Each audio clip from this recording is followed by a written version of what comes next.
break it down. In terms of, I'm driving. I'm not going to be quoted on it, but we know what the laws of distinction are. No, but help me on this, because like I was giving examples of taking out transportation depots and the systems of communication, and so what's acceptable to cripple a country to its knees? Like, would you do I'm not an attorney. I'm not an attorney. I don't practice the law of war. I'm just curious, like, how do you do it? Yeah, can I? Well, no, I was going to answer your question, but I wanted to preface it by saying I'm an attorney. TC, let me let you answer it, but I do want to add something to this. But go ahead, just answer it and try. Based on my layperson's understanding, right, you can target infrastructure that's being used to foment war.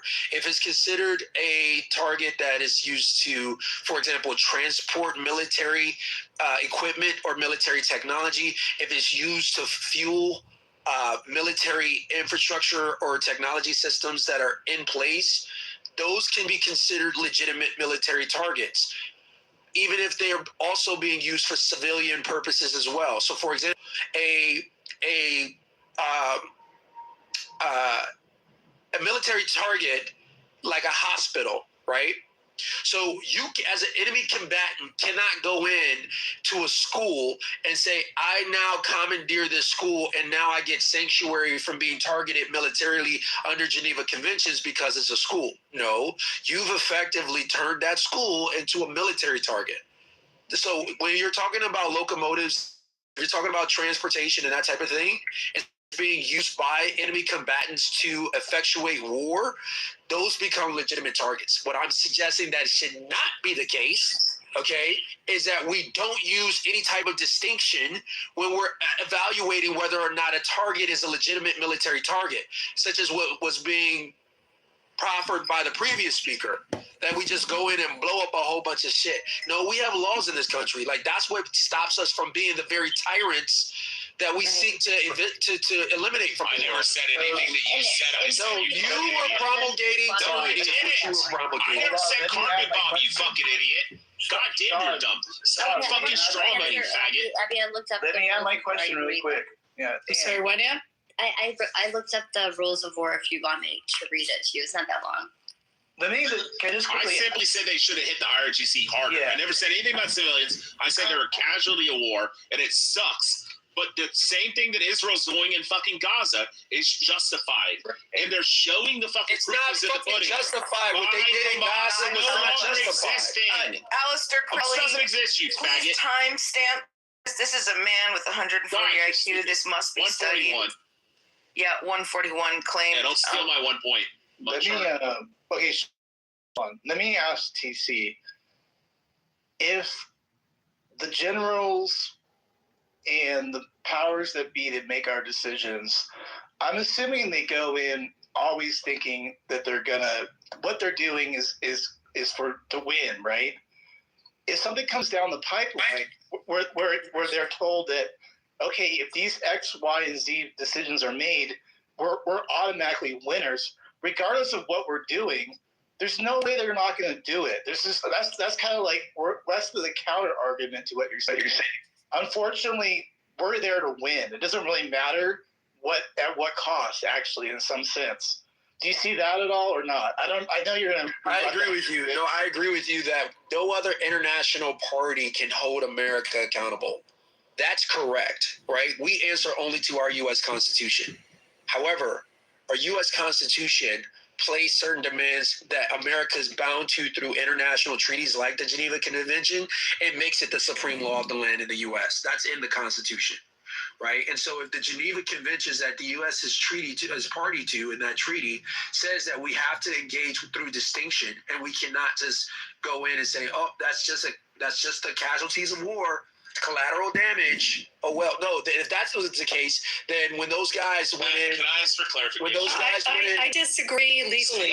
I disagree legally. The supreme law of our land is not the Geneva Convention, and nor does it overshadow or trump, excuse the pun, our Constitution whatsoever. I agree with you on the second part. I disagree with you on the first part. No, it's not. Firstly, the international treaties does not trump the Constitution. This was the point. Hold on, Sean. I'm engaging with Abby for a second. Spoken long enough. All right, so hold on, Sean. Let me respond to Abby specifically. That who would hold Abby, them accountable? while I would be the U.S. armed personnel. that the United States would be the U.S. military armed is personnel. treaty to international constitutional. Where was the Geneva Convention violation when Obama instructed his fucking I'm not fucking defending Obama. No, I'm not talking about you're defending it, you dumb faggot. You fucking said, oh, well, the people that stopped it be the armed service personnel. But where the fuck was the court martial? Where was the goddamn trial for the fucking armed fucking, the military, the fucking airmen who were instructed to take the fucking drones and airstrike fucking U.S. citizens? Where was the court martial? Where was the Geneva Convention fucking trial where they had to go in fucking before a tribunal because Obama instructed them to fucking drone strike U.S. citizens? You said they wouldn't pull the trigger. They surveyed armed personnel and they asked them, would you fire on U.S. citizens? 70% of them said yes. They said during martial law or a lockdown or a severe situation in the United States, they would engage U.S. civilians as combatants and fire on them. What the fuck are you talking about? Are you done, dude? You're a fucking idiot. You said, are you done? The military would stop them in the Constitution. We didn't fucking stop them when Obama said, hey, drone strike that motherfucker. Did it. I want to see where the fucking court martial in the trial was. You dumb fucking faggot. Stop strawmanning. I never said carpet bomb anybody, faggot. You got it. You got your point out. Goddamn dumb cunt. Now that TC rebutted. And let this stupid midwit Rich, faggot come on, talk. man. Rich, I should have. Stop it. Go ahead. I should have never gotten down to this level because I know I'm not going to be able to match that level of idiocy. But I'll at least try and respond. So and I'm driving. I'm happy to grab the sources once I'm done driving.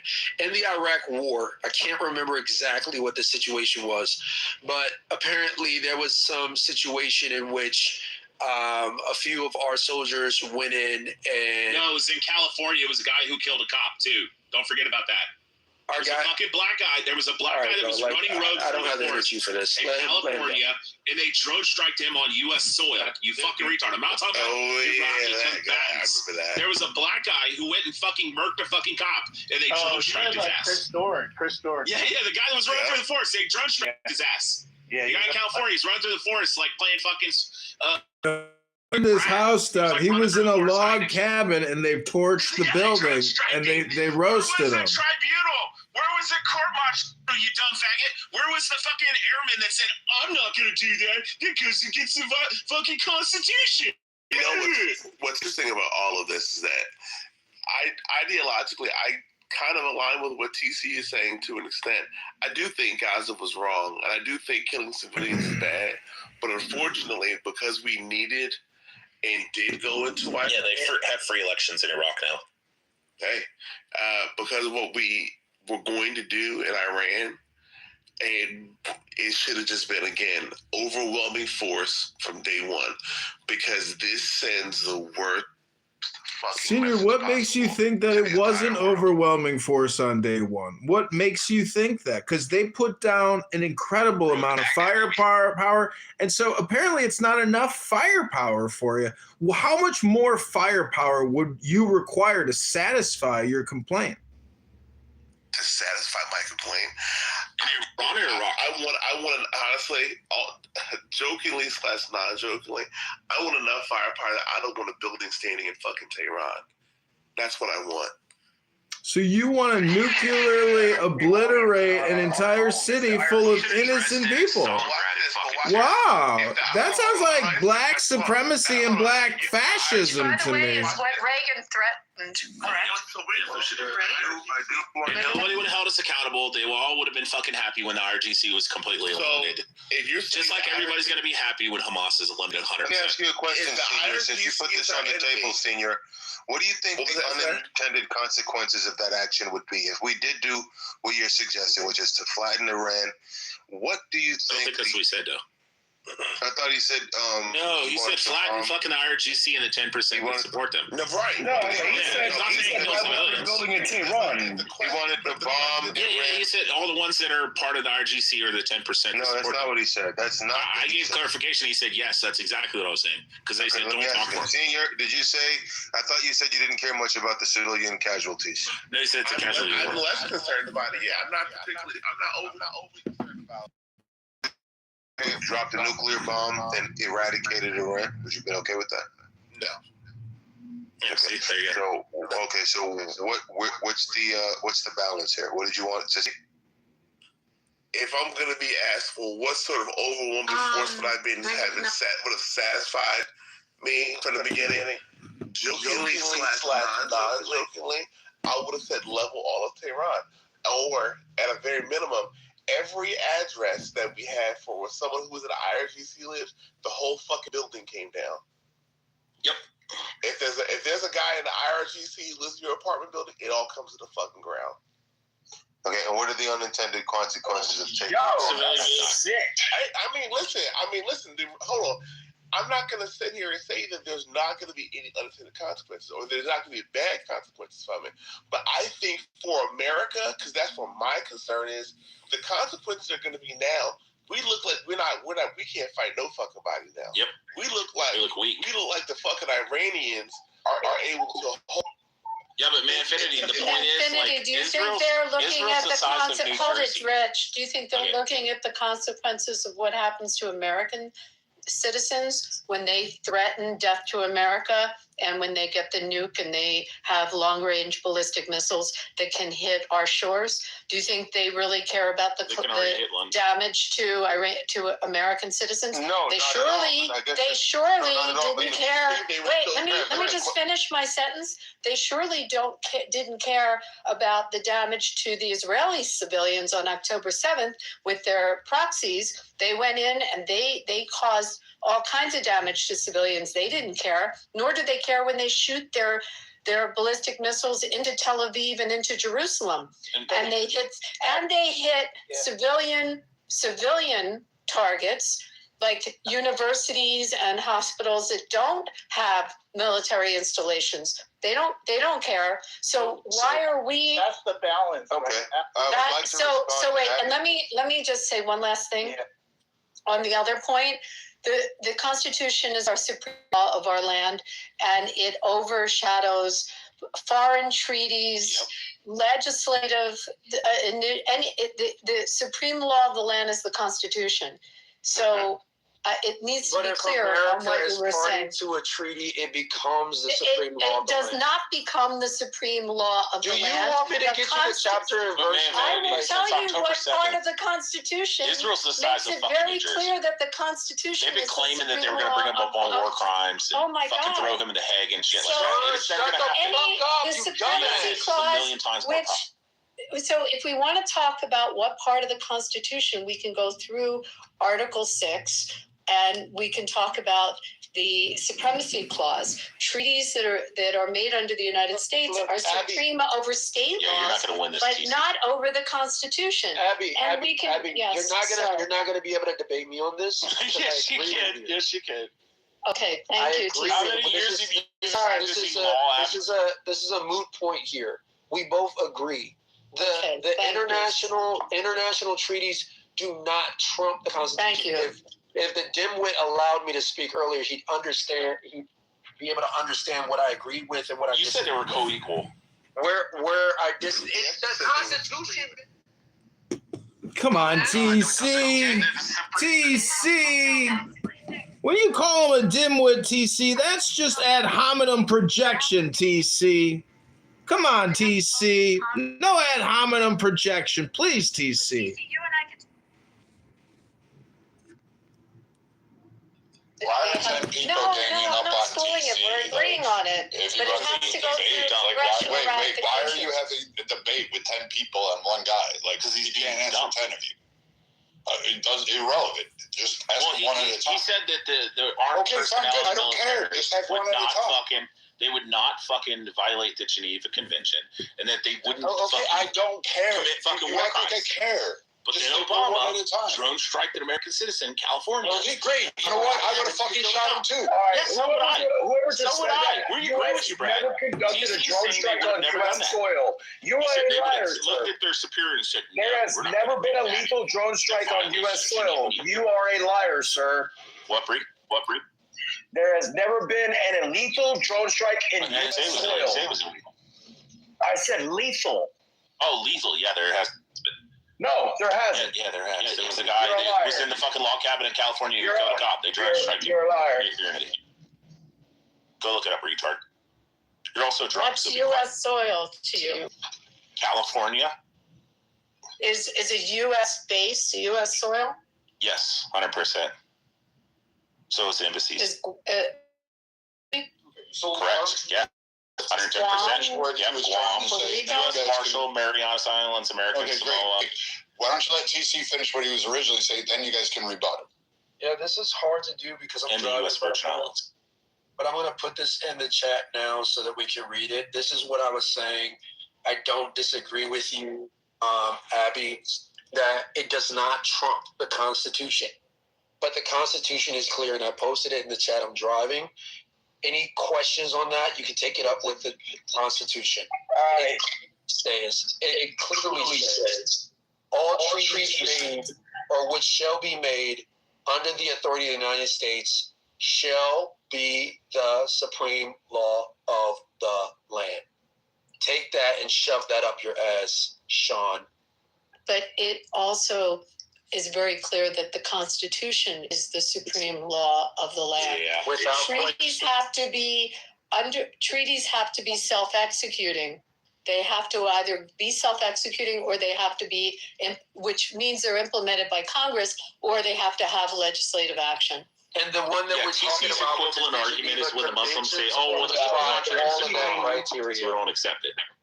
In 2013, Christopher Dahmer, a former LAPD officer who killed 4 people, including law enforcement, waged a revenge campaign against the department, ended up in a California mountain cabin standoff, but no drone strike was used to kill him.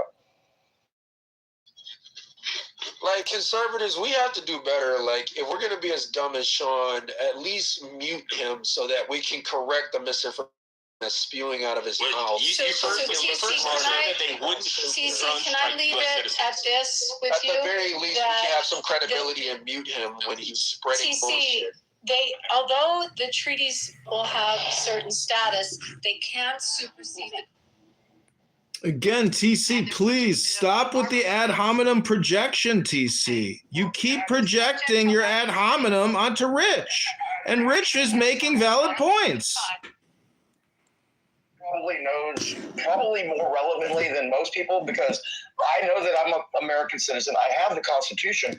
I joined the Army, and I was under UCMJ, Uniform Code of Military Justice, which stripped me away of having my constitutional rights because I was now underneath the UCMJ, but also because I was a medic. In order for me to be equipped on a battlefield, I had to take the Geneva Convention license.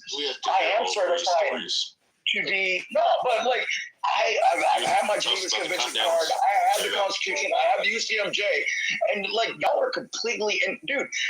I'm 100% on Abby's side with this thing. If you are a civilian, the Constitution. The guy that lasted 42 minutes. Let me ask you, people who have served 45 minutes, because I do want to get a real world example. So just real quick, if there's a person in a house, a high value target, right, in a house, and, we need to get him. We can't do it with special ops, let's say, and he's building a nuke. Okay, maybe. Just hold on, Rich. We'll get to that maybe. But the person's doing their business there, and there's family members and what have you. What is the rule there? What are we doing here? That would be like we cornered Uday. Bree, it could be Abby and. Let's hear Abby, so we don't have to hear about Bree doing teardowns. Rich, chill. Just chill. No, but when we cornered Uday Hussein, right? He was with his family in one of these little small palaces. We surrounded it. They had people that were in there, plus his family and all that shit. And we were taking fire from them. We surrounded that motherfucker, and we got tired of it. So we dropped a JDAM on that motherfucker. So is that a war crime? Are those people in prison? No. And but TC said they wouldn't do that. That was my question to TC. We do that. So in HVT, yeah, that was the whole point, Brad. Okay, dude, chill. I'm talking. All right, chill. You can talk after me. Just take a breath. So, like, an HVT, if it, depending on who's ordering it, I mean, and we're talking, you said high level, some guy that we, like, Soleimani type. Yeah, we will take out the house. We will take out the children. We will take out the wives. We'll take out everybody if we have to. If that's the last and best option to go ahead and do this, yes. Even if you're a U.S. citizen? Even if they're a U.S. citizen, people act like we didn't drop fucking bombs on top of an apartment building because Black Panthers were in it. Like, spare me your outrage. So this HVT, if they're an asset that we deem that has to be killed or removed from the field, yeah, they're gone. So are their children.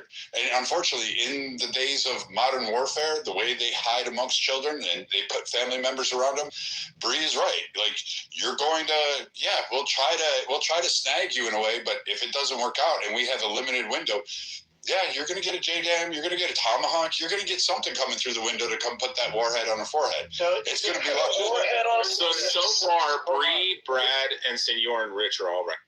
So is it fair to say that they have immunity of some sort going on here? I mean, how is this not being applied to, like, pretty much a lot of these things? I don't know.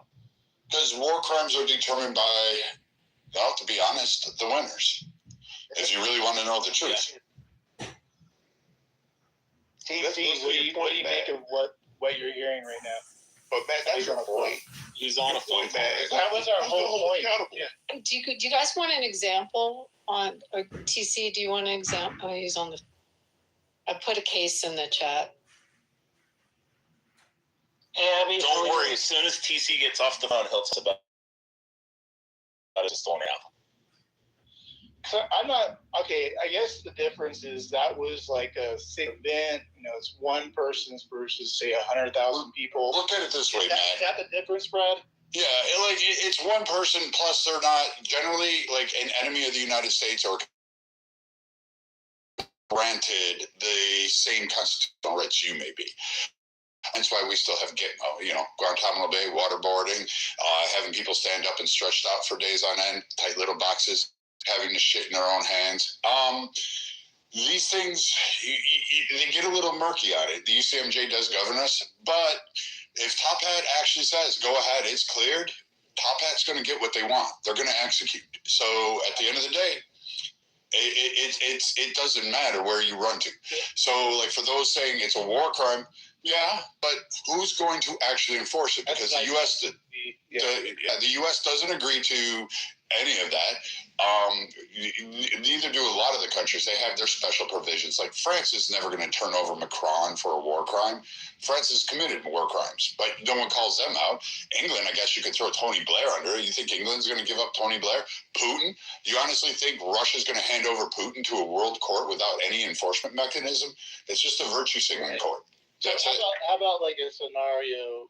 Let me just grow it out a little bit bigger. And if we want, we can throw in Rich's scenario there of a nuke.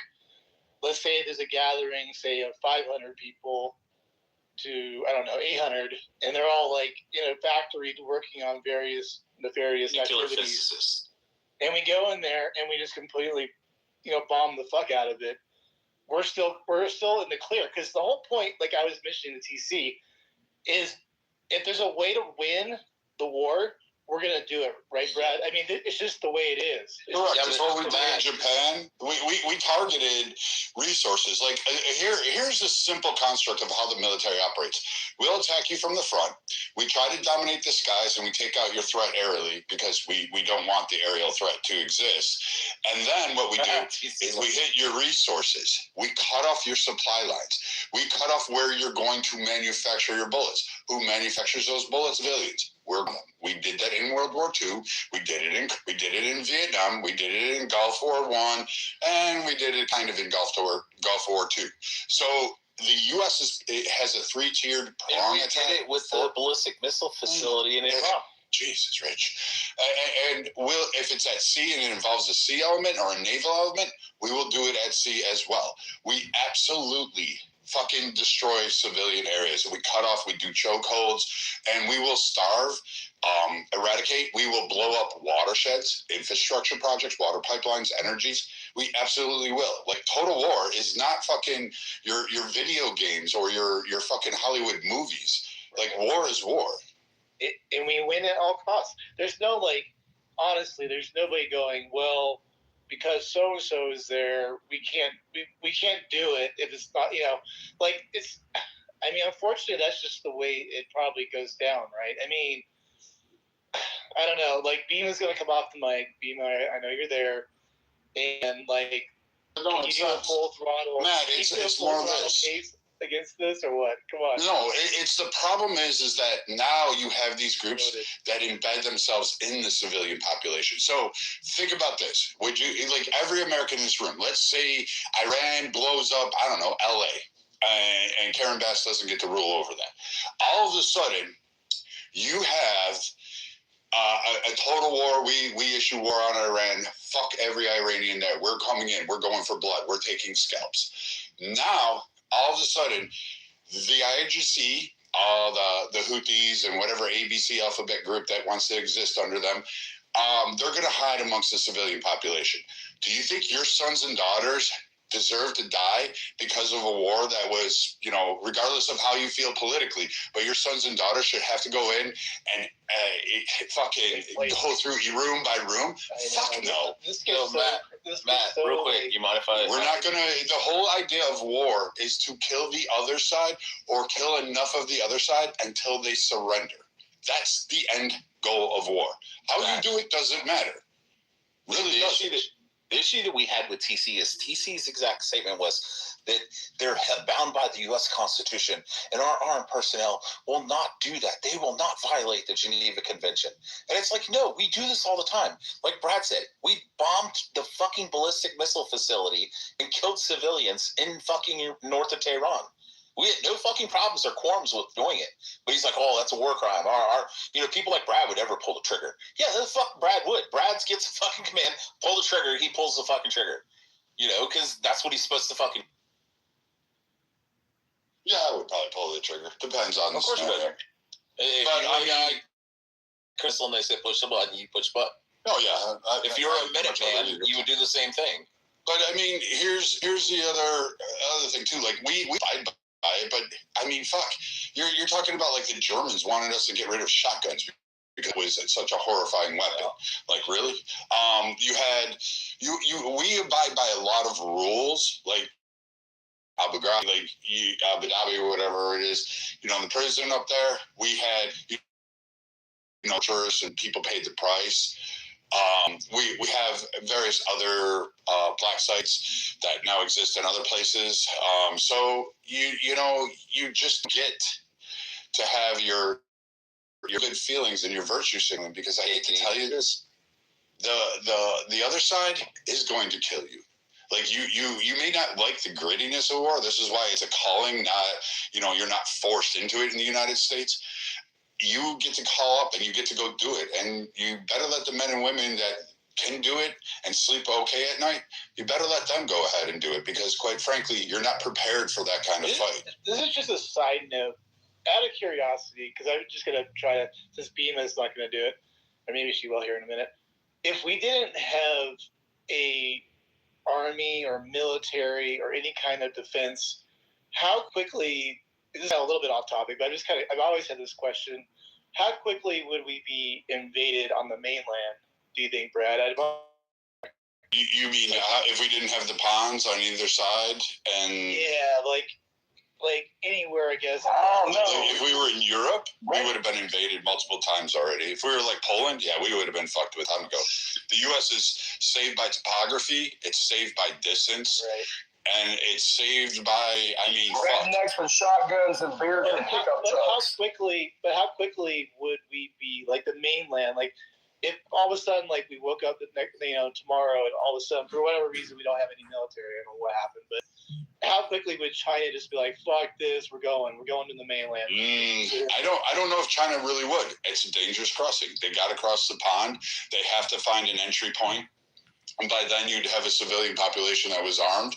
Yeah, they could probably launch some missiles. They could do some damage. But would they be able to suppress the entire territory of the U.S.? Fuck no. I mean, you would have to get mechanized units. You'd have to get supply lines over the Rockies. You're going to have, if you decided to come from the West, the East, good luck with that, because you got fucking Europe sitting right there that would fucking actually go ahead and start knocking on their door, along with some of the South American and Central Americans. They would start fucking putting out, an arsenal. So kind of like you need the Arctic, though, Brad. To be fair, right? So that's why we need Greenland. I'm being honest. Well, how about because Russia? Would Russia move on us, or like? So here's the thing, like. It kind of goes. There's 120 guns for every 100 of Americans. So Matt, I think we have more guns than people. Wait, hold on, I'm talking. What the hell? You're talking over me, man. I know, but Matt, I think your actual question that you should ask. You asked a question. I was answering. No, I didn't ask a question. I'm not asking a question right now. I'm actually a follow up. Okay, so I'm just trying to think. Okay, so first of all, now you made me lose my fucking train of thought.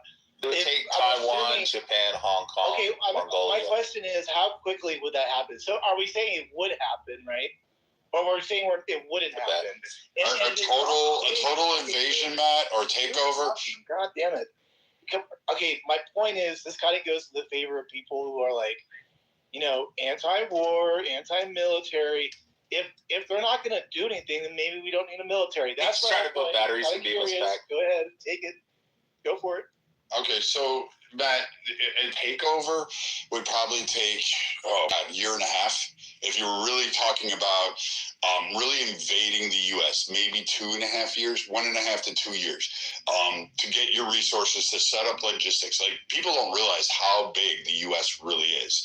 I know a lot of you don't, but trust me, it's fucking massive. Its terrain is so diverse. You go from desert to fucking tundra. Yeah, we'd probably lose Alaska. Hawaii would probably be taken over, parts of California, and probably stop at the Rockies. On the East Coast, they'd probably get to about the Adirondacks, like the Appalachian Trail thing, and then they'd probably stop there, just because it's so vast. That middle prairie is not something you want to contend with. Like, fuck, it takes you 2.5 days to get through Texas. That's just one fucking state. And that's driving at 85 miles an hour. Try moving a mechanized unit of like 100 fucking men, supplies, resources, fucking water. Like, you have to know where water supplies are. I mean, shit, these guys would be drinking from cobalt ponds in the back of fucking, electric plants, and then they'd be fucking dead. So, I mean, so is our military mostly to be overseas doing our business, not mostly protecting the homeland? Oh, we have a really strong protection, dude. Like, it's massive. Wait, like, our defenses. What did you say? Oh, our defenses are massive. Like, trust me, no one's invading us. Not for the next 100 years. I just play like a devil's advocate role here, because like if we're safe here at the mainland and we don't need it, like if we didn't have a military, then why do we have a military? Well, hold on. Like, if we're okay here, like, what the hell? Like, we're just sitting here, no one's going to do anything. Go for it. Yeah. Well, Matt, I had a question, and maybe Brad can answer this, but, the only vulnerability, and it's not really a vulnerability, but the Arctic is the area where the Chinese have tons of ships right now, or at least tons of interest in there. Same with Russia. I mean, it is an area where the U.S., Canada would get attacked first, but the fact is we're right there. So it's an important area that I think that's why Greenland is so important. And that's why other presidents, including Truman, have looked at Greenland as a strategic stronghold. And it's probably the only chance that any country would really have to try to come to the U.S. Doesn't mean you're under the impression that we would be pretty invaded by China. No, not quickly. I'm saying that's the only place they would stand even a 1% chance to try would be that area. Okay. Huh. Because Greenland is protected by the Danish, which in 5 minutes could be destroyed, right? So I know we have bases there and stuff like that, but we don't have our full strength there that we would have on the West Coast or East Coast. So to hit the mainland U.S. is going to be really rough. But if you're going to come in through the Arctic, you may have a shot at least. This is a really interesting thought experiment. I know it was kind of off topic to what we were just talking about, war crimes and what have you, but I've always just been wondering about that because if we're, maybe, just maybe, I'm just playing that part out, that maybe she's not taking the bait, Matt. I know. Well, you try to get Bima off the mic. I'm trying to find something here to support the people who think that we should have less military, and if our mainland. All right, Matt. Tell them that they're going to kill all the plants. They're going to kill all the plants and all the flowers and chuck them up. Oh shit! Yeah, Matt, why is the U.S. Army older than the United States of America? Way older? What? Yeah, the U.S. Army is 1775. The United States of America is 1776. Okay. 1 year older. Asking why? I mean, well, the answer is because it took the military. United States, and the reason we have the United States is because we have a military that will fuck shit up. That's true. I don't disagree with that. Chaos wanted to jump in here. Go ahead, Chaos. Slumdog Millionaire. Is that Chaos some chillism? Yeah, it's a Slumdog Millionaire chillism, Chaos. And yeah. Andrew's been a while. Rich. Yeah, so it's a really good topic. I do love talking about stuff. I do think that America can't be invaded at the moment. I feel like you guys have a really good geological advantage, which would prohibit any force at mass to accumulate and attack. And a couple of things. I think Matt, you asked how why does America have a huge military? I think I want to draw comparisons to Rome. I think Rome, and it became from a local regional power, the superpower, the military just expanded completely. I think we could draw similar parallels with America as well, where after World War I and World War II, I think it became from a regional power to a superpower. And I think we could draw parallels like that. So that's one thing I want. USA, USA, USA, USA. So is there anybody here that thinks that we should have less of the military? Just out of curiosity. He's still trying. Look at him. I just want to see. I think she's sleeping, bro. Or amazing she's not chiming in. I'm not chiming in because I felt guilty that last round. I wasn't trying to bait you, Bima, but I actually have a question, Bima. Do you have, and you don't have to answer if it's too personal, do you have family members that are in the military or were in the military? Yeah, the man that I'm with served almost 20 years. And so what's your impression of the military? Well, it's shit. It's shit.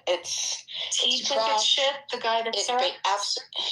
Yeah, he does. And he recognized that when he was out serving in war, when he was over there, and he was told what to do. Where did he serve? Not alone. He served in Iraq. He went to both. He did both. At first, he was in the front lines. He did a bunch of stuff, but it was you could talk to him about it. But ultimately, he saw that there were different narratives that were being played from the recordings of what, they would record news articles and news stations here, send them out there, and then they would play them over there. And when they'd be playing them, the narratives of what U.S. was being, what we were being told back home was completely different from what he was experiencing out there. Also, what would play?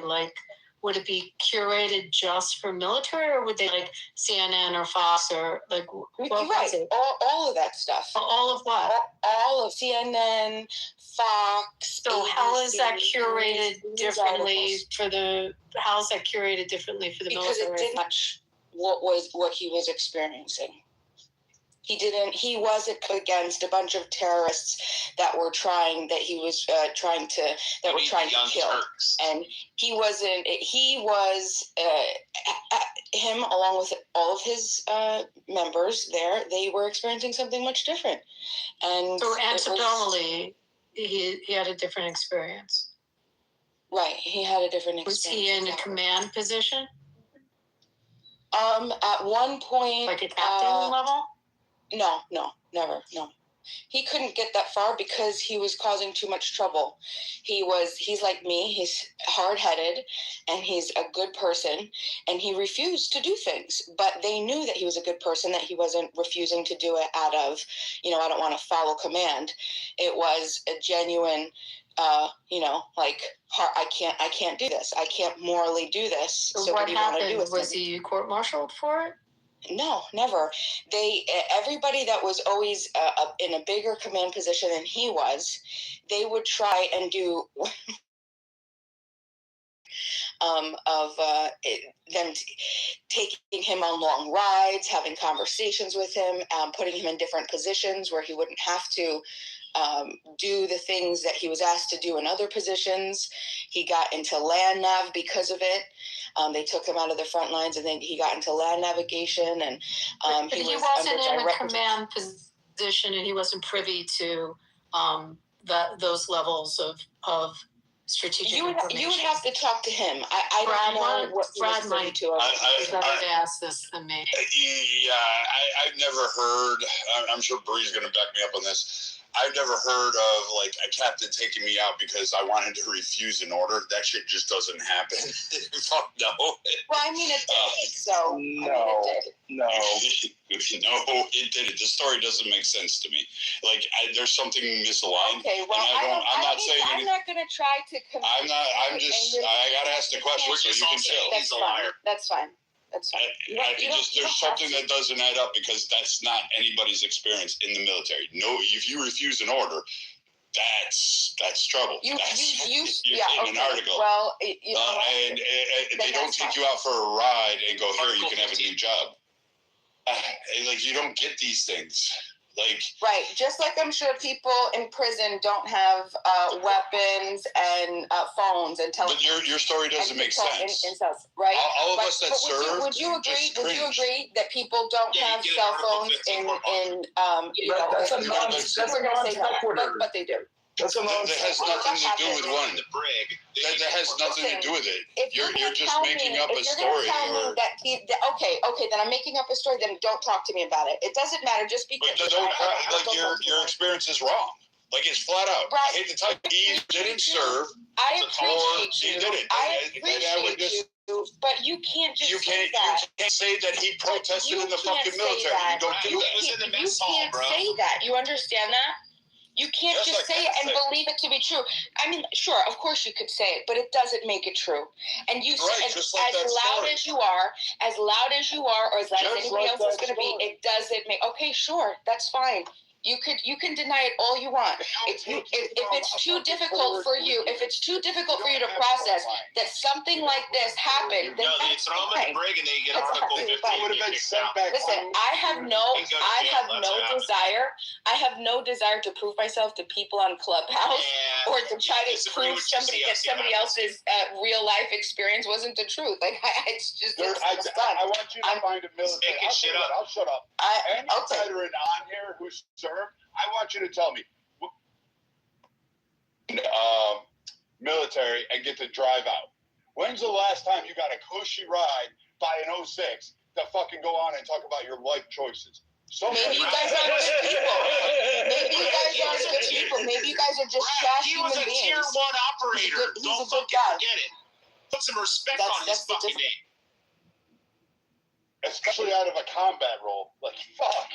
Hey guys, I know that you're scared, but it does happen because we do have good people, and we even have good people serving in the military. We do have people that are in command positions that are still good people. We do, and that's just the fact of the matter. Entire military shit. So that meant all of us, and then you went on to proceed to say that you're softest. No. The concept. No. I don't think that the people. I don't think that the people. No. The system, Brad. The system.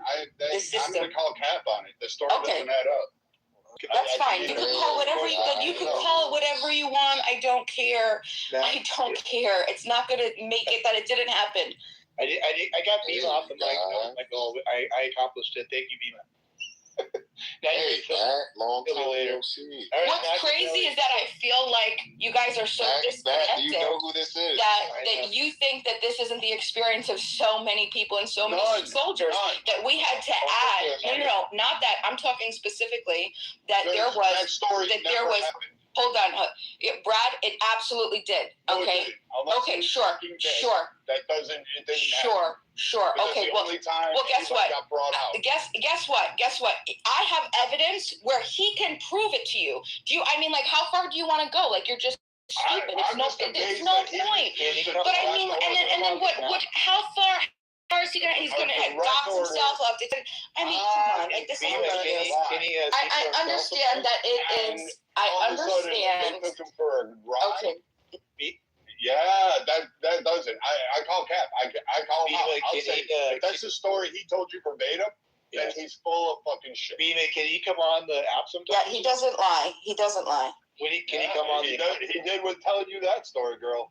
Can anybody hear me? I promise you he doesn't lie. Hey, Bree, if you were active duty and you protested, what would happen? Throw in the break? Dude, the only time that I ever we had a war crime in my unit is this one captain. He lost 3 squads in all of 2 weeks, and from this one guy that was making courtyard IEDs. Well, he ended up getting the guy. At the end of it, after that, they figured out where he was at with the command det and all that crap. They found him, and they handcuffed him, and they took him out, or zip-tied him and took him out to the desert, and he walked up and shot him in the back of the head, execution style. Yeah, but what's the punishment, Bree, if you he went 11 words. Can I answer? Yeah. Because he told a kid. Bro, we don't need the whole story, your fucking life story. He told a kid. Duty, you protest. You need to shut the front door. You need to shut the front door. You throw in the brig and you be court-martialed. That's it. No, he told a kid to shoot the guy first, and the kid wouldn't. And the kid would not do it. I believe your stories, but fuck, we don't have to. Second Cavalry. It was a war crime. It happened 2008. Even when he's sober. Okay, Machiavelli, you've been trying to talk. Who are you? I don't know who you are. Go for it. Bro, I mean, dude, if you want to know the truth of it, he disobeyed the order, but it was an unlawful order. He did not go to jail. The captain went to jail for killing the guy. Calm down, brother. You ask a question, then you don't want the fucking answer. No, we asked if a person protested while they were active duty. What would be the punishment? We got it. Take a guess, man. Take a guess at who this is, brother. There's somebody trolling you, Matt. Wait, is that BB? No, it's not. Dog, take a guess, man. Take a fucking guess, bro. Who else was black that was in the space that was infamous, bro? Who else? Who else used to set Clubhouse ablaze? No one cares. This started to creep me out a little bit, but yeah. Man, it's my fashions, man. Oh, fuck. I wanted to go there, but I went for my fashions. I was waiting for him to get it. I'm back from the dead. Crazy. I was wondering if you were still out there. I was wondering if you were still out there, but that's pretty cool, man. Welcome back. Oh man, Oh no, man! I'm just back for a short time, not a long time. I see that you guys are, fighting. I like this. Continue. All right, man. No, we weren't fighting, and I just wanted to clarify to Brett too. Brett, I don't want you to think that I was saying that you or the people that serve for trust. That's it. Please hold on. That's not what I was saying. What were you saying? That's not what I was saying. What I was saying was that the way that the system is and the way that it preys on people and ruins people's lives, that's what I was referring to. You're just saying your boyfriend should lie. I feel that the people, do you know, Rich, you're a piece of trash. You honestly are always a piece of trash. No, you are trash. You are trash. You are no. The only person here that's trash, Rich, is you. Okay. All you want to do is start trouble, try to humiliate people. It's just trash. It's just trash. It's so annoying. He's so annoying. So that's what I'm saying.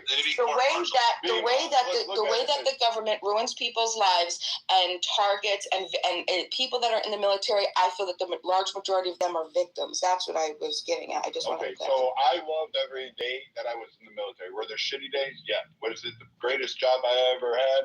Absolutely. I would give anything to go back and go hang with my brothers. I miss them to this day. Yeah, there was bullshit. There was politics. There was fucking dumb shit all around.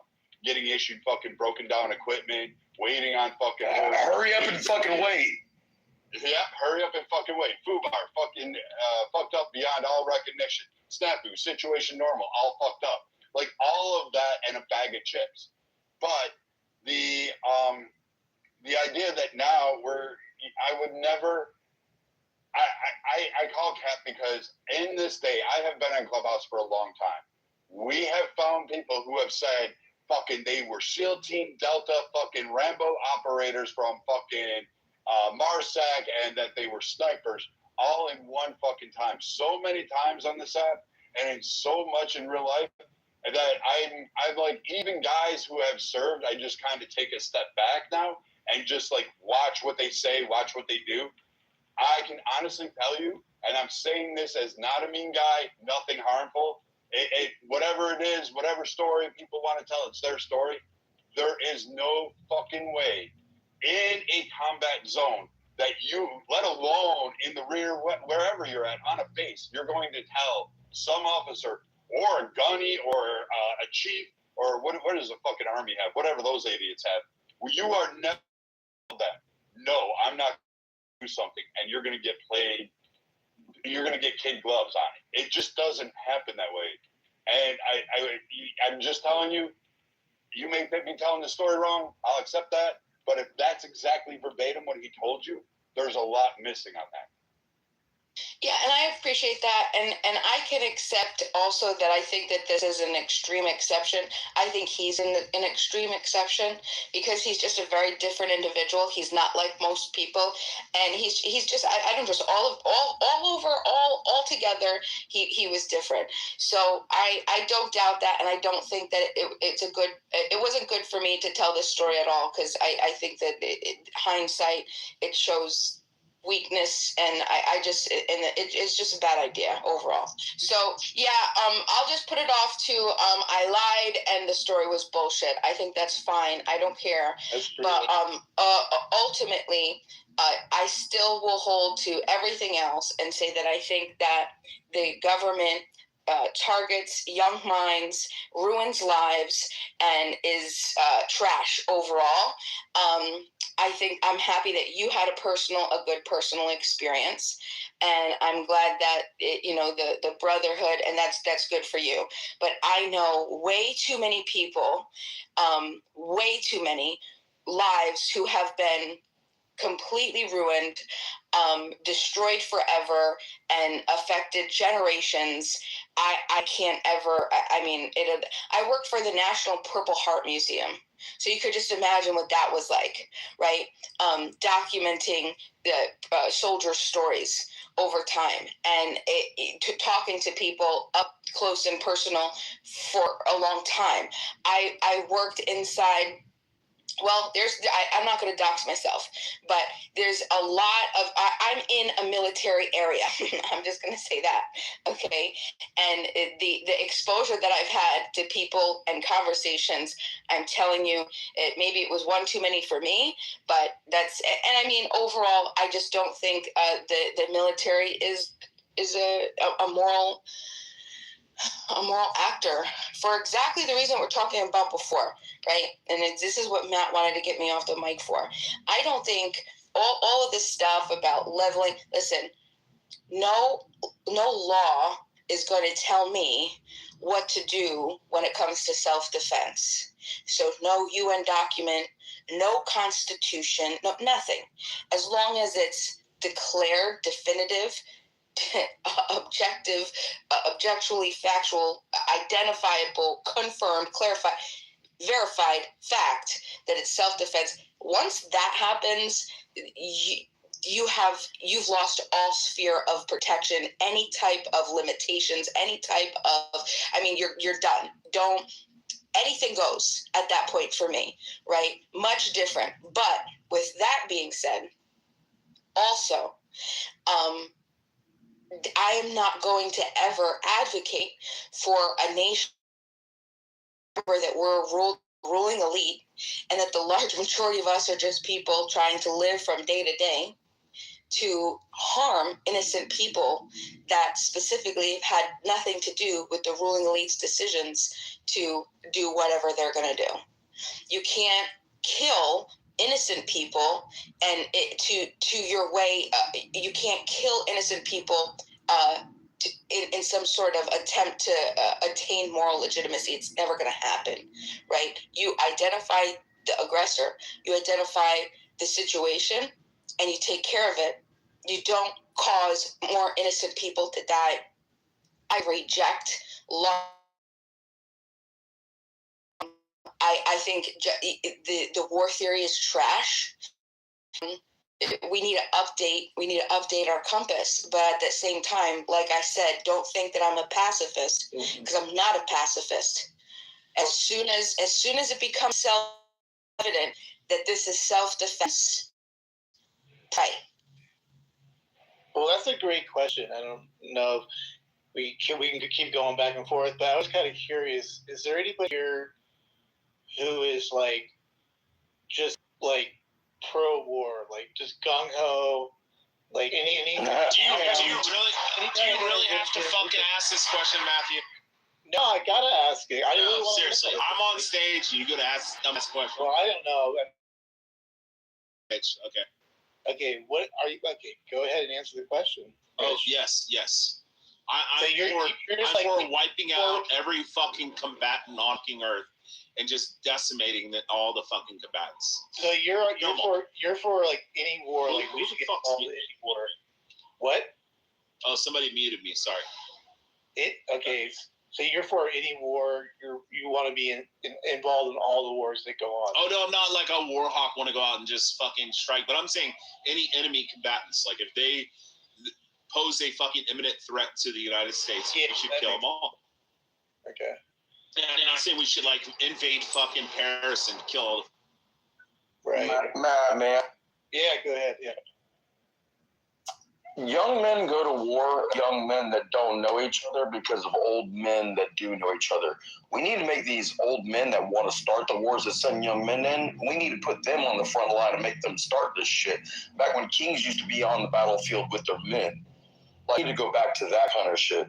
Because, like, right now, you're literally just sending the youth to go kill the youth because of old fucks that want to make money off of the war machine. I'm going to be honest, you kind of pissed me off because you went back all the way that far, like George Washington didn't lead his men in the war, you son of a bitch. It's a good point. Well, where are our leaders that do that? I mean, George Bush, you didn't see George Bush in Battle Rattle. No, but you saw Schwarzkopf. Hey, I love me some General Schwarzkopf. George Washington was a straight. You haven't had a president lead troops into battle. George Washington was a straight up gangster. Should that be a requirement? The most gangster president ever in life. Who's that? There will never be another president who was like, fuck that. I'm going to stand on the front of the boat while we cross this icy river, and I'm going to look gangster as shit with a cape on, showing a flask off with the red, white, and blue. Nigga, ain't that more gangster than that? That's true. Good point. With the teeth pulled out of his own slaves. And he had a big old musket ready to blow. Marshall, you raise a good point. I mean, should our presidents be on the front line? Would that change the whole dynamics of war for them if they're out there? I mean, I don't know. What are your thoughts, Marshall? Let's go back to the ancient world. Fuck it. Okay. Realistically, it would probably bring in some kind of moderating. It bring in some kind of a moderating influence because they would have to be there and fight themselves. Exactly. But no, realistically, modern presidents are not getting back in the field. The last president we had led men into battle as like a general thing. Like as a full commander was Andrew Jackson, but you also had Zachary Taylor, who was a general. Eisenhower was a general, right? Now they might not have done any fighting themselves, but that experience certainly taught them how to manage the military as well as United States expectations internationally. So should they be on the front lines? No. Should we require some sort of military training? Probably not going to pass Congress, but I have a feeling if you had military training, you'd probably use the military a whole lot less. I'm not going to lie. That's a surmise and a historical guess on my part. Brad, what do you think? I want Trump on this front. He's on the phone. Brad's on the phone. First, what's up, Marshall? I disagree with Ollie because George Washington caught fucking bodies. Like this nigga was dropping niggas in the field. Like, bro, this wasn't no regular. Bro, as far as I think George Washington was a fucking alien. Wait, Machiavelli. I think this nigga was an alien, bro. I was dropping niggas in the field, bro. Wait, hold on, Machiavelli. Based on what you just said, are you saying he was dropping slaves in the field? Yo, you know what I mean? Stop being fucking little. Oh, no, I was just curious. No, he was pulling the teeth out of slaves to use them as bro, bolsters. he was fucking blicking people, bro. This man he was shooting motherfuckers off of horses, bro. He was blaming motherfuckers, bro. There was nobody more. We also has caught a body recently.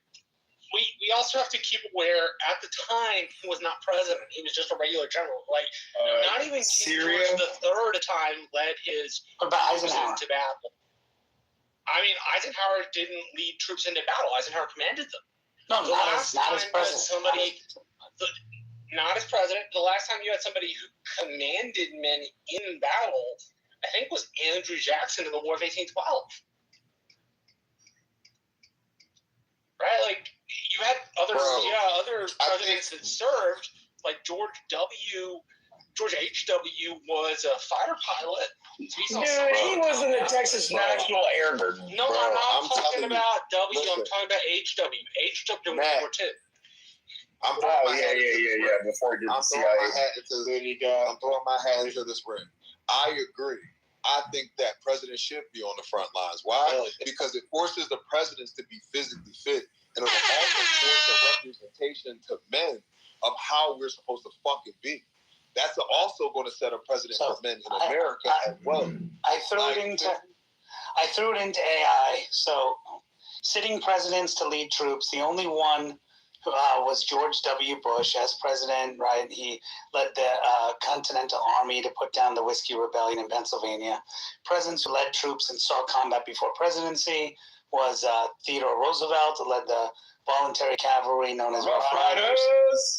Andrew Jackson served in the Revolutionary War and commanded forces during the War of 1812, but he wasn't president at the time. Ulysses S. Grant led the Union Army in victory in the Civil War. William Henry Harrison commanded American forces at the Battle of Tippecanoe. Other presidents with combat experience: Harry Truman led troops as an artillery officer in World War I. JFK, John F. Kennedy, served as Navy lieutenant in World War II, known for his actions in PT 109, and H.W. Bush was a Navy pilot who saw combat in World War II. Several other presidents saw combat or were in the military during wartime, including James Monroe, Rutherford B. Hayes, James Garfield, and Dwight D. Eisenhower, who commanded Allied forces in World War II. There you go. But again, it goes back to old men that start wars that know each other, but young men are the ones that don't know the person that they're fighting on the other side. Yeah. Like for all I know, like when I was fighting people, if we would have been given a chance to sit down in a coffee shop, I might have enjoyed having a conversation with these people. But no, we're shooting bullets at each other. Like, it's young people fighting young people because of old people that do know each other. And like, war is gonna be a bitch, it really is. And if you worked on the military order of the Purple Heart Union, you can look me up. I'm Brian Pat. I'm Chapter 1000, Military Order of the Purple Heart. You know, I'm not talking shit when I'm talking about the military. I mean, it was the worst thing going through it, but the thing that, like Brad said, I want to go back to so bad. Like, it was shit going through it. But it's the thing that I missed kind of the freaking most. Because it's a man thing, nigga. It's a man thing. Bullets, gunfire. You smell that gunpowder. I wasn't even there. I wasn't even fucking there. You understand? I'm not stepping foot in that damn thing. Did you say it's a manfinity? He's here. Use 1% of the interest. Yes, every battle ever is based on Infinity's proven track record of defense. See, there you go. Why? What comes in what it is, bro. Wait, welcome to the stage, LC. How are you, Al? Fantastic, Mabine. How are you? Good to hear your voice. Wow. Hey, I would be terribly confused if I didn't ask Mephasis what does he think of Trump right now.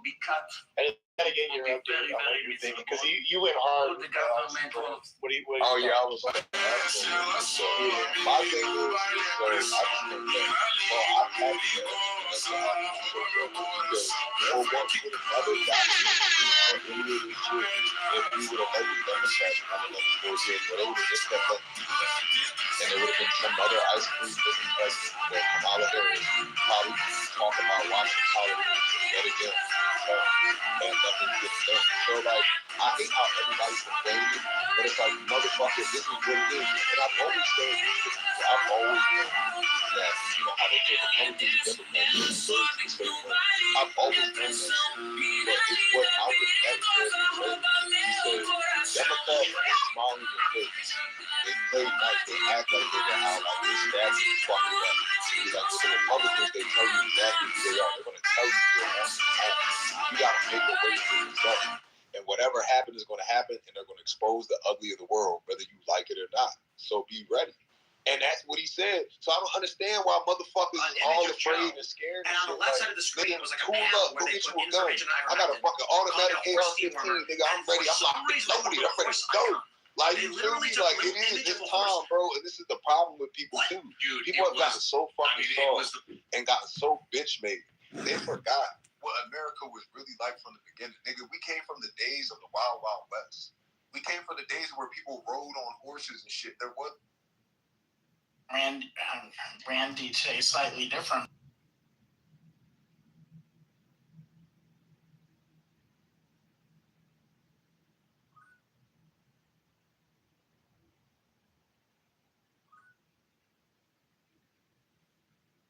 An unexpected repair could wipe out your savings fast. Protect yourself with a home warranty from Cinch Home Services. In the end, people are awake that something happened during COVID that was unholy. So that was an important victory. And this hantavirus story, if it is just people talking themselves into a frenzy, fine. But if officialdom is playing games again, they are probably playing them for a reason. And we need to know what that reason is, because hantavirus is not a natural for this role at all. Well, it's easy to strip people of their rights in an emergency. Exactly. I mean, the Moderna vaccine story from 3 days ago is crazy, dude. How can you even begin to say it's a coincidence? Maybe it's a coincidence. Moderna, maybe this just happened to happen within a week. Maybe it was a slow news day on accident. Maybe they didn't stifle the news for 3 days to let the hantavirus story go wild. Maybe they didn't do that. Well, I think people need to understand that whatever else it may have been, the COVID pandemic was the debut of gene therapies dressed up vaccines. And that's what they changed the definition of vaccine. I know they did. That's wild, huh? It is wild, because if they had said to people, we're going to require you to take a gene therapy, people would have said, huh? What's the value of the gene therapy? Assuming steel manning the argument, you get some best mRNA treatment. Like, what's the good upside of it? Well, you want to know? Yeah. From the point of view of the vaccine making industry, it is the ultimate cash cow for multiple different reasons. It streamlines the process of creating a vaccine, and it cuts right through the regulatory apparatus, because the argument that they're going to make is, we tested the platform, it's safe, so we just loaded a new gene in. The only thing we have to do is test that new gene and the antigen it produces. As long as they're safe, then the whole thing is safe. Now, the fact is, none of it's safe, and it can't be made safe. Anything you load into that mRNA platform is going to be dangerous. It's going to do the same damage to the body that the COVID shots did, and it's going to show up in the heart. I want to show you guys this post from Jack Posobiec. He tweeted, "What if instead of a vaccine, we just were able to get exposed to a weak version of the virus that enabled us to build the antibodies we need to fight the real thing?" Of course, Jack's point was that mRNA vaccines were totally different from the, what is it, attenuated virus? Is that what they're called? Yeah. Vaccinations, which were in the past what vaccines would do. And Jack was making that point. And this guy, Dave Jorgensen, said, the anti-vaxxers went so far right, they looped around and invented vaccinations. These people, I'm wondering if the real left-right divide is sub 70 IQ versus everyone else. And I'm being intentionally mean. These individuals had no idea, and to this day have no idea what is actually going on in the world. They see this post from Jack, and they are so far removed from the context of the real conversation around this technology, they genuinely believed the COVID vaccinations were attenuated virus vaccines. Yeah, they weren't at all. No, they were mRNA vaccines. Were any of them attenuated? Were those No, DNA vaccines? Is that the difference? No, the DNA were also gene therapy. But there was a difference. Wasn't one of the other ones Johnson & Johnson. No. It wasn't attenuated virus, but it wasn't mRNA, right? It wasn't mRNA. It was DNA. But the question is, what language did you write the gene in? It's still gene therapy.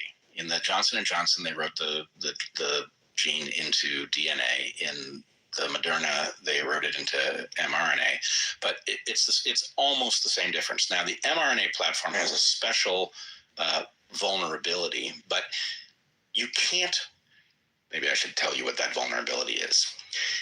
The mRNA is basically a RNA gene wrapped in a lipid nanoparticle. That lipid nanoparticle has no addressing mechanism on it. They inject it into you, it flows around in your blood and your lymph, and any cell that it touches may take it up because it's basically just coated in fat. Your cells are made of fat, like dissolves like, it goes in. So the problem is, by design, that shot tells your cell to make a foreign protein, in this case, the spike protein.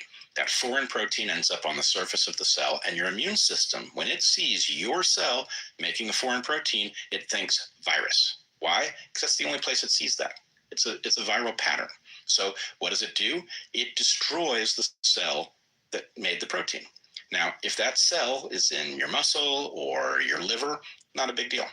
If that cell is in your heart, it's a big deal, right? Your heart is not supposed to have a viral infection. They're rare.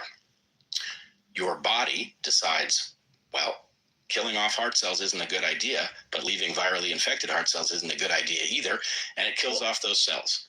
That's where your myocarditis is coming from. And myocarditis itself is misleading, because what myocarditis means is just heart inflammation. This isn't just heart inflammation. And pericarditis. Right, but these are itis, inflammation. It's not inflammation. This is inflammation, which is the of damage to your heart, which has an extremely low capacity for self-repair. So why is it that a soccer player is running down the field and his heart gives out? Because he's got a wound in his heart he doesn't know about. He's running under pressure, and suddenly something gives way. Real quick, though, you said the heart doesn't usually get viruses? Yeah. Can you explain more on that? Is this your immune system just won't happen? Or no, it's very well protected. Right, your heart. It's really important that it not get viruses. So you would expect the protections to be turned up. It's also pretty well insulated, right? Your lungs aren't. Your lungs are exposed to the outside world. So, in any case, I'm not saying it never happens. But is that true for any other internal organs? Like your kidneys are less likely to get infection. Similar? No, your kidneys can get infected because they're also exposed. But I mean, your blood. It's like your heart. You know what I mean? Like sepsis. It happens, but it's very serious when it happens. Right. To clarify, you're saying OG vaccines, they would put the pathogen in the body, and the pathogen would be there in the body, be like, immune system, kick on, go get it, and now you strengthen. But these new mRNAs, they attach to a cell, healthy cell in your body, and then make it seem like it's a virus, and your own body destroys its own healthy cells, and that's supposed to knock up to create an immune response. It's built in, and so what the whole thing was predicated on was that the shot stays in your arm, right? If the shot stayed in your arm and their little pseudovirus infected your cells and then your immune system cleared those cells by killing them off, it wouldn't be a huge deal. But one of the things that Steve Kirsch and Robert Malone and I talked about on that podcast in June of 21 was the fact that the biodistribution did not suggest that it stayed in the arm at all. Are they working on figuring out a way to make these lipid particles address properly now? They won't acknowledge the problem. So I don't know if they... But that would cure cancer, wouldn't it? Well, cancer's a different matter. If you have a terminal disease and we've got an mRNA shot that might address that disease, you might be willing to take that risk, right? The risk of the shot might be low enough and the benefit of the shot might be high enough. So, but let's just address the theoretical nature. If they were to create the addressing mechanism, as Ian was asking, targeting cancer cells, specific cancer cells, because not all cancer are the same, they inject it into your arm or whatever, it floats through the body, but specifically only attaches to the cancer, your immune system destroys those cells. Is that possible? Yeah. Now, your immune system already has a tremendous amount of capacity to fight cancer. Sometimes it doesn't. Sometimes it doesn't. That's when we find out about it, right? Yeah. When the thing isn't properly addressed. So yeah, and I would cautiously say I don't trust these people. I'm not necessarily going to buy what they tell us about how effective the thing is, but I'm open to the cases you might be willing to take such a shot, but I'm not open to the idea that it's a vaccine, and I'm not open to the idea of preventing infectious disease with it, because the platform itself is terminally flawed. So we're going to go to Rumble Rants and Super Chats. One quick last question, though, is how much information can be delivered to the cell? I mean, could they reprogram a cell could they repair damaged DNA or RNA? With the mRNA platform? Yeah, so imagine they took like a stem cell of yours. They had like a perfect DNA strand or whatever. Could they inject it into your body so that it tells the cells to reproduce perfectly, so that basically destroys the aging process?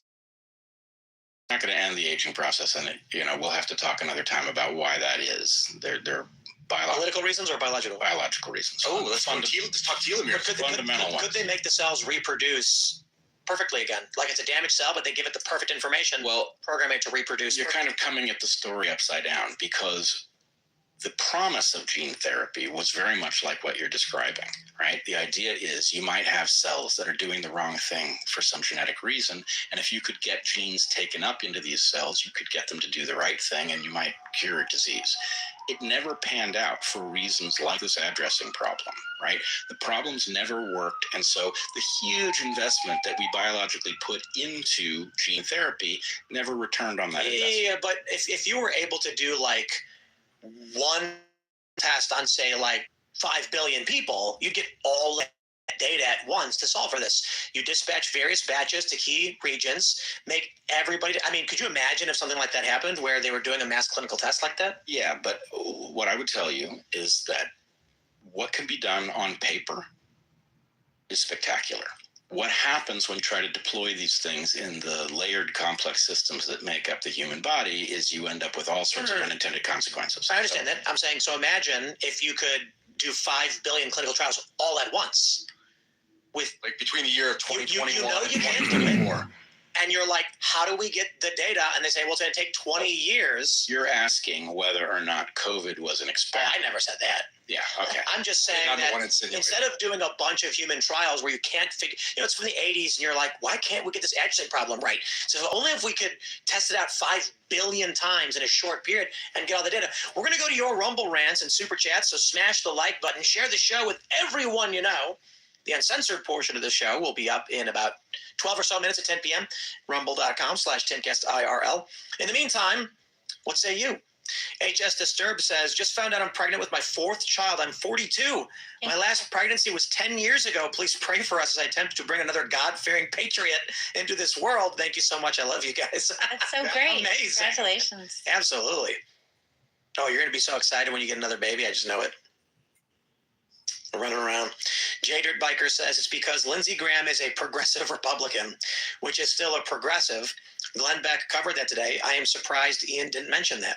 Or is he progressing too? That's what I care about. Off a cliff. Maybe. Time to regress, Linz. Monkey King says, wow, Brett even cut his hair for this interview. Thank you, Tim. Nice hair, by the way. No, I had someone else do it. Correct. All right. K-Toth Swiss says, feeling bad for stupid people is what got us here, Brett. This is tough. Did you press the red button or the blue button? What is that a reference? You know this one? No. Oh, you mean the sweating? With a what? There's a red button, a blue button. If more than 50% press the blue button, everyone lives. If more than 50% press red, anyone who pressed blue dies. Moral dilemma. Yes, it is one. And everybody just says, like, just press the red button. There's a big leap of human evolution some 300,000 years ago where they discovered the first human bone that was actually looked like it had been repaired. Before that, if someone broke their leg, they were just left to die. And that was very bad for us as a species. Once they started taking care of their weak and their wounded, we evolutionarily leapt. So we're sort of in a situation like that. I mean, I think that's your argument. I'm trying to steel man your argument. My argument actually is that the transhumanists, and there's lots of people who fall under that banner who wouldn't label themselves that way, but the transhumanists have sold us a bill of goods, and I think many of them have lied to themselves. And the story that they tell themselves is that there are people who are so broken, there's just nothing we can do for them. And they're half right, okay? Once a person has gotten through development, it's very hard to help them. Before they've been damaged in development, it's very easy to protect them by delivering an environment that looks like their ancestral environment, so their body knows what to do, their mind knows how to develop, and that's what we ought to be targeting. So I just want you to separate two questions. What do we do for the broken people on planet Earth today? And the answer is that's going to be a tough one, and we're going to be less successful than we would like by a lot. What can we do for the generation that has yet to emerge? Everything. And it ought to be our obsession, right? We can start dealing. You don't need to have children who need orthodontia. We know how to solve that problem. We're just not admitting it, right? It's solvable, right? It has to do with a feedback. When you chew as a child, you put information into your body, and your body reshapes your jaw based on that information. All of this giving children baby food and formula and making sure they don't chew hard stuff is causing our jaws to collapse. There's not enough room for the teeth. They come in all crooked. And the fact is, most children now need orthodontia. That doesn't need to be. If you wanted that problem to be solved 10 years from now, we could solve it, and we wouldn't create massive numbers of new people. You need a tiny number of orthodontists just for the few people who have. What are you saying? Kids should be eating hard stuff? Yeah. Look up Mike Mew. Mike Mew. What do you mean? Like, my baby doesn't have teeth, you know? Right, but your baby, and you should go to Mike Mew for the exact advice on what to feed when. But your baby naturally wants to chew on things, right? Yeah, she does. And if the instinct is, oh, they don't have teeth, it better be pureed, then what you're going to do is you're going to cause the wrong information to register. Her jaw will collapse. She'll need orthodontia. And then you know what the orthodontist will tell you? It's genetic. But which doesn't make any sense. She gets puree sometimes, but we were told by all the doctors to give her stuff to chew on, so she chews soft things. What about, like, do you ever do like a frozen strawberry and a little net thing? That stuff's awesome. Yeah, she's got one small tooth coming in. My son loved that stuff. Mike Mew calls it the big bolus chewing, involving chewing a large ball of 5 to 10 pieces of gum to strengthen the masseter muscles and develop the gonial angle, the jaw corner. But how old, how young do they start? Ask Mike Mew. Right. I don't want to pretend to be an authority on this. Today, I'll ask AI to analyze his work. And she was rather enjoying her beets. But I was eating cheese, and she saw me eating cheese. And she knew that cheese can't be beets. And she reached over and she went, And I looked at my wife and I was like, should I give her some? Should I give her a little piece? So I gave her a little piece of cheese, and then she took the beets and threw them on the floor. Uh-oh. Yeah, that's what happened. You got to mix the beets with the cheese. And she's like, now I don't have to eat them. And then we're like, you're done. You're not eating. And then she started crying. He says the earlier the better. The earlier the children start, the better. That's an interesting philosophy. It makes a lot. I mean, just basic Duh. The most important thing, though, is that we handed her a flute and she instantly figured it out. Mm-hmm. And she's just going, boop, boop, boop, boop, boop, and we're like, yes. Oh, I got to tell you guys this story, totally unrelated. We went to Guitar Center because we went out to eat, and there's a jazz band playing. We were in Baltimore before we went to Phil's show, and she was staring at the jazz band, obsessed, and she kept reaching for him. And so my wife was like, okay, and she let her watch, and then bring her back over to eat, and she would start freaking out again, wanting to go back to watch the jazz band. And we were like, okay, she likes music.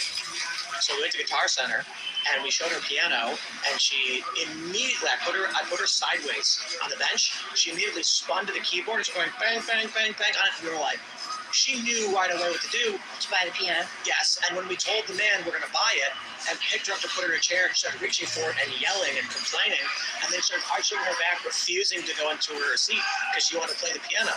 So we're very excited, dude. Yes. And then, is it already delivered? Is it all in the house now? Yeah, So all the time. We've had it for 2 to 3 days. Love it. And she just goes bing, bing, bing, bing, bing. That's so great. She smashes it. She's won.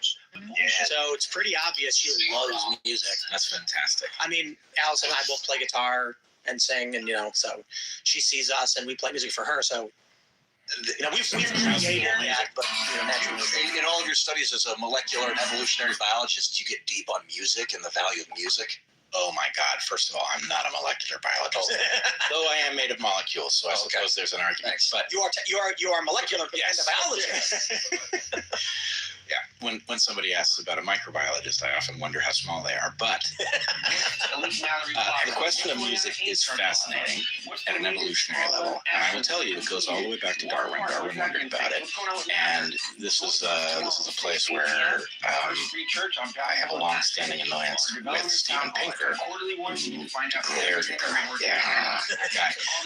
who declared that our love of and pursuit of music was the result of the fact that it combined a bunch of other things that we love, that it has no meaning of its own. And he compared it to, he said it was, I think, musical cheesecake. That's ridiculous. Yeah, it's ridiculous. And so this is a giant mystery where we can't admit that the answer is it's for something really frickin' important, but we don't know what it is. And I have my own hypothesis, but let's just say the fact that all human cultures have music, the fact that both males and females participate in music, that every human being until recent times has had their own individual relationship with music, the fact that you hear a song, even a sad song makes you feel sad, but you want to hear it again. That's why you disagree with which part? Not all music is the same, and some things people describe, like Ben Shapiro says, rap isn't music. He's unmoved by it. He doesn't connect with it emotionally. I'm not defending every piece of music or every genre of music. Well, so what I would say is the important thing is to reduce it a little bit and say every society has some kind of emotional communication through sound. Speech, for instance, it's like an evolution of music. Like, I would argue that mumble rap is, I understand it as music functionally, but it's actually, it's nails on a chalkboard to me. Yeah. It fills me with rage. Right. Like, I will strike the person doing it. You know what I mean? So let's just say. I feel that way about spoken word. Spoken word poetry? Yeah, I do too. I'm not a fan. No, it depends on how it's spoke. Sorry to interrupt. No, I mean, it's not the occasional piece. We have a couple more minutes. I'll get a couple of these, and we'll come back to this for the uncensored portion because this is fun.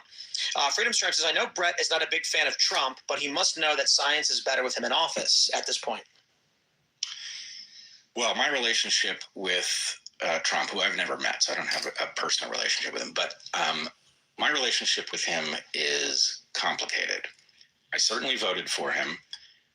I would vote for him again. I think the alternatives are disastrous. It is so terrifying that just even the fact that you have a person who is in possession of his mental faculties, who you could haul in front of Congress and ask questions, that can make a decision if the phone call comes in the night and, Mr. President, the missiles are on the way, what do we do? Is so far and away better than having a empty suit puppet or a demented old man or any of that stuff that covers the cabal on the blue team. It's no contest. Nonetheless, I very definitely voted for no new wars, and I am not happy that we are I agree with you on that one. in a 100%. new war. But didn't you know that Miriam Adelson was backing Trump for the purpose of helping Israel annex the West Bank? Donald Trump had stated numerous times he would never allow Iran to get a nuclear weapon. He killed Soleimani. He fired 59 Tomahawk missiles into Syria. So while I agree he was the better candidate on the war things, and I think it is fair to point out we want him to start a war, and I'm not saying it's a view, but just generally speaking, I mean, we all knew the possibility and the probability was decent. Well, I think we'd be at war either way, and I think what we've really learned is that we don't have a choice on that one. Yeah, I agree. That my response is like, what was that? A president started a war in the Middle East? I'm so shocked. Oh heavens! I think can't there's believe a very that. good chance that that America's waging of foreign wars facilitates our peaceful existence here. I think there's a couple big or at reasons. least our leaders believe that. Well, I actually think one of the reasons the war started is because the economy is burning in a very, very bad way. I want to say it's on fire, but I don't want to imply that it's good. Defense production is a great way to lift an economy, and being at war and spending all this money on weapons, that's a great way to lift the economy. That isn't. Yep. So that's how we got rich. That's how we got rich. It's artificially inflating, but the general idea is stealing the resources from other places to inflate our own economy. Well, and I don't mean currency wise. I'm saying we took Venezuela. We've now got spy planes over Cuba, just like we did before we took Maduro out. So Trump said imminently we will take Cuba. Right. The goal is, I think the economy was really, really bad, and there's a plethora of factors involved. But I think largely it's okay. It's time for a war again and take other people's stuff so that our economy can be better. Did you see the thing about how lithium was found in Appalachia? Oh no! Like 300 years worth of lithium, like massive lithium deposits. We got to go to the uncensored portion of the show. We'll talk more about this in music. So smash the like button, share the show with everyone you've ever met in your life. You can follow me on X and Instagram at Timcast. Brett, do you want to shout anything out? What are you asking for? Dark Horse Podcast. Oh, the Dark Horse Podcast, of course. And find me on X at Brett Weinstein, and Brett has one T. What's the newest book? Well, the only book that I've published is A Hunter-Gatherer's Guide to the 21st Century, which I co-wrote with Heather. And if you're one of those people like me who likes audiobooks, Heather and I read the book for the audiobook. So if you want to hear us tell you what it means, you can hear that too. I'm Ian Crossland. Follow me on the internet, Ian Crossland. I was actually talking to Brett about graphene a little bit before we went live on the Discord show. I'm doing a documentary with Jim Tour and the Rice University about graphene. Sorts of banging nanotechnology. Go to graphene.movie, sign for the mailing list. When that goes live, you'll be notified. And follow me at Ian Crossland. I want to clarify. We talked about graphene, but we didn't do it. Well, technically, every time you breathe in smoke, you're breathing it in. Did you know? That's right. Now let's start funky. You can follow me everywhere. Carter, thanks. Brett, thanks for coming on. It's been an honor and a privilege, and I can't wait to get into the after show with you, Libby. I'm the Emmons. You can follow me on Twitter at Libby Emmons. And tomorrow, my new podcast drops with Jan Yekelin and Chloe Chung, all about crazy things happening in China and how we should watch out for them here. Brett, have you ever smoked DMT? I haven't. I'm interested in that, though. I want to ask you about mass population reduction and the mass genocide of people over the past several years, which will be available at rumble.com/TimcastIRL in about 10 seconds. We'll see you there.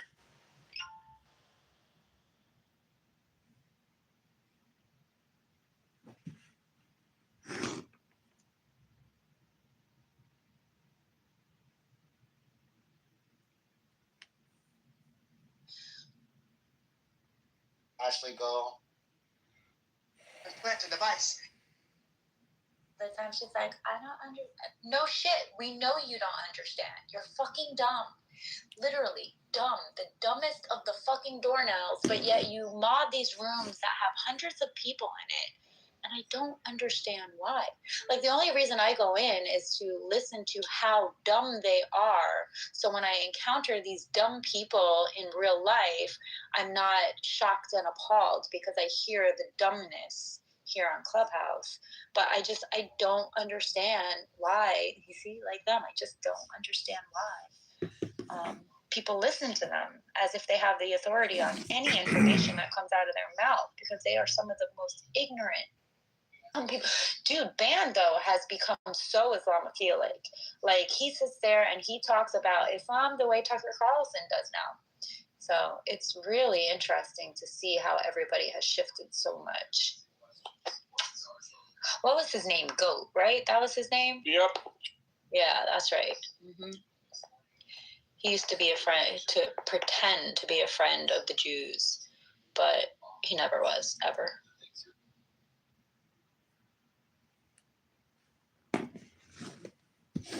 Hi, guys.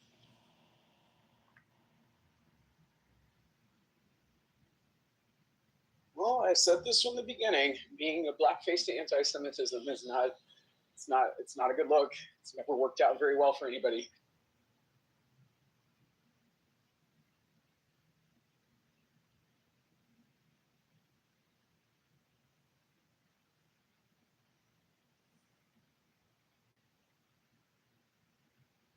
Well, that happened. I rubbed his face. Funny though, since you changed the title, like, we really do have more people in the room. Do you think that a lot of those accounts that sit in that room, do you think a lot of those are real accounts? You know, I never actually thought about that. Like, how does the bot thing work on Clubhouse? They just come and park in the rooms, but if you look at their engagement of the chat, it's just the same people arguing with each other. True, because every now and then I do jump in the chat. Hey, I got a general question. BB, doctor, alumni, feel free to answer it. Oh, I'm an alumni. My apologies. Didn't mean to mispronounce your name, ma'am. It's okay. You're fun, dumpster. Thank you. You know, me personally, I don't have no issues with Jewish folks. I don't, personally. I'm a Catholic man. And, but I don't understand what the problem is that a lot of people have against Jewish folks. I hate Jews, man. Well, why? They ain't doing nothing. Because he's a simp, dumpster. He's a simp. No, actually, it has nothing to do with me being a simp. I just hate the Jews, man, because Nick Fuentes told me they fucking control the government. And they control the media, and they push the homosexuality in the goddamn schools. They want all that kids to be tranny. So you listen to white men. Like, you I listen to Nick Fuentes, Tucker Carlson, Candace Owens, Dave Smith. Dave Smith is a goddamn Jew. He told me, fuck the Jews. I thought it was mainly black urban males that are spreading awareness of, the transgender movement. I mean, they're the ones fucking them the most. No, ain't no goddamn tranny boy. They're the ones fucking them the most. I don't like to go on the goddamn slide. I ain't no goddamn homosexual. Hey, calm down. I support the Jews, man. Let me tell you something, dumpster, right? I watched a documentary of goddamn Hitler, right? And they translated his speech. He was like, but when you hear this shit in English and they translate it, I'm like, Hitler ain't really that bad of a guy. Hey, are we gonna be here to troll, or we gonna have a conversation? I think you actually feel like, man. I don't think he's trolling. I was gonna say though, it kind of feels like he's making fun of how stupid all of this is. I ain't making fun of. Listen, man, Nick Fuentes told me, "Fuck y'all, motherfuckers," and he brought very good points.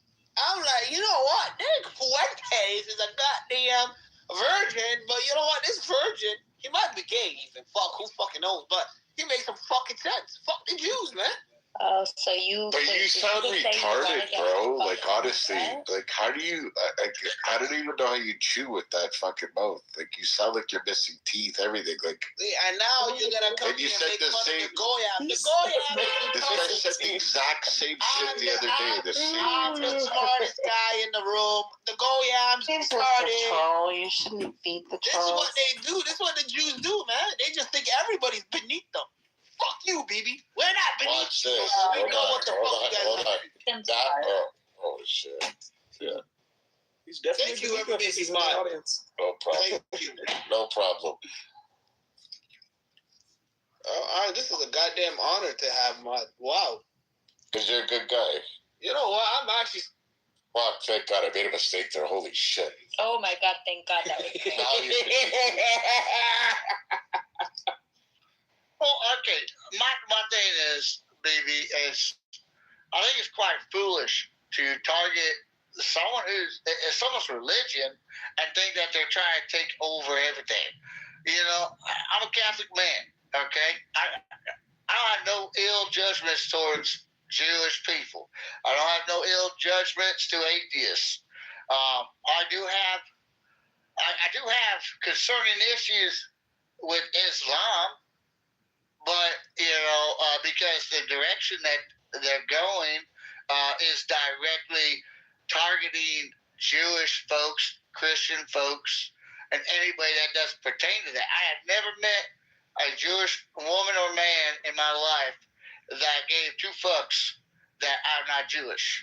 They just go, I don't swing that way. That's a good point. That's a good point. And, I was just starting to like you guys. You gave me mud. I was like, holy shit. Like, I'm starting to like the Jews. But then you moved into the fucking audience. No, Illumi's here. He hates Jews. Oh, no, I actually hate the Jews, but then I like the Jews because BB gave me fucking mud, and then he put me down with the goy. If you don't mind this. No, it's back. Fuck the Jews. Greetings to everyone on the panel. You understand that. I just want to correct something when it comes down to Kitty. I apologize if I offended you regarding the whole friends thing. He's a fucking Hamas. I don't mean that I'm not friendly. I'm just saying that we're acquaintances. Do you understand, Illumi? Not that we're enemies. So she don't sound like she likes you very much. Yeah, it's because I said we're not friends on this app. We're acquaintances, and she's taking it way too seriously. Understand this, Illumi. I didn't mean that we're not friendly. We're not going to be friends if you hate Jews. Got it? Kitty, I don't with hate Jews. titties I don't know like what that, you think I a just Jew might is. become a Jew. I ain't gonna lie to you. With titties like that, you can make a nigga do anything. But I just want to be clear: if you're being passive aggressive because of the comment, I didn't mean it that way. Listen, man. When I see titties like titties, man, it makes me want. I don't want to be an anti-Semite no more. Fuck it. When was the last time you saw some titties, Sam? I'm a Semite, so I can't really be anti myself. I kicked that dude down. He's in the Middle East. Wait, I like Sim better than Illumi. Like, Sim he could stay. It was another Illuminati. You fucking stole my name, you piece of shit.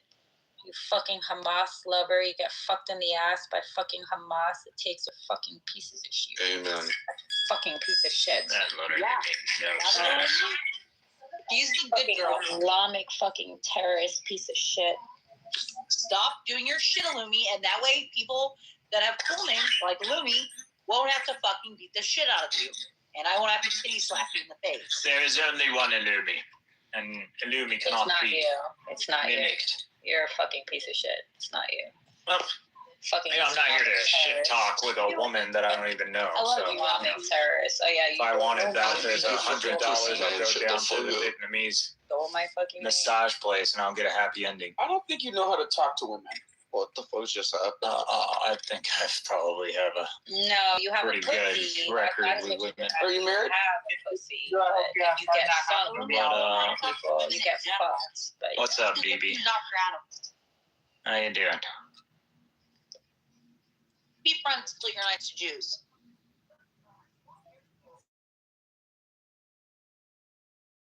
Do you understand? You can't woman. Yeah, what is a woman? Pussy.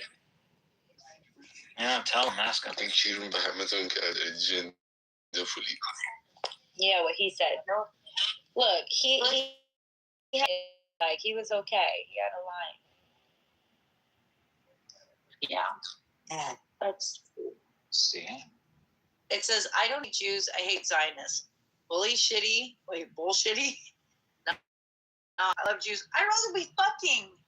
Okay, I took it. Address? Don't you have kids, Kitty? No, why? You want to make some tonight? Am I confused that he's your cousin? There must be someone who sounds like Kitty or looks like Kitty, and I'm thinking them. Okay, yes. I am Do you know where America is? Do you know where England is? You sure? You sound like Nikki. There we go. What's her name again? Nikki. That's what it is, bro. I've never